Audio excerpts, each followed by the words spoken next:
ভাই দেখেন ভাই, ও বাঘা বাবা দুটো কিডনি নষ্ট আর সন্তান দেখেন বাবাকে বাঁচানোর জন্য।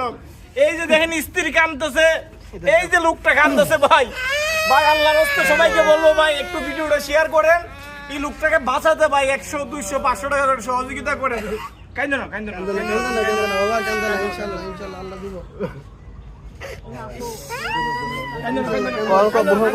এই যে দেখেন, এই যে দেখেন আল্লাহর রাস্তায় ভাই ভিডিওটা একটু শেয়ার করেন। এই যে লোকটা কিডনি নষ্ট, ঘরে কোনো খাবার নাই, চিকিৎসা তো দূরের কথা, সবাই একটু এগিয়ে আসুন, এই সন্তানটাকে এতিম করতে দিয়েন না ভাই। লোকটাকে একটু চিকিৎসা করে ভাই 100, 200, 500 করে সহযোগিতা করুন। দেশে বিদেশে ভাই ভাই ধরে বলি এই লোকটা এই যে দেখেন কাঁদে না বাবা, কাঁদে না। ইনশাআল্লাহ মানুষ দেখতেছে, আপনার চিকিৎসার জন্য এগিয়ে আসবে, তারা অবশ্যই তারা এগিয়ে আসবে বাবা। এই যে দেখেন আমাদের লুকমান স্যার, এই যে আমাদের লুকমান স্যার, এই যে লুকমান স্যার 13,000 টাকা দিচ্ছেন। আপনাদেরকে বলবো ভাই, আপনারা 100, 200, 500 করে দিলে এই লোকটা চিকিৎসা হবে, মাত্র 1 লাখ টাকা হইলে চিকিৎসা করতে পারে ভাই। সবাই একটু এগিয়ে আসুন ভাই।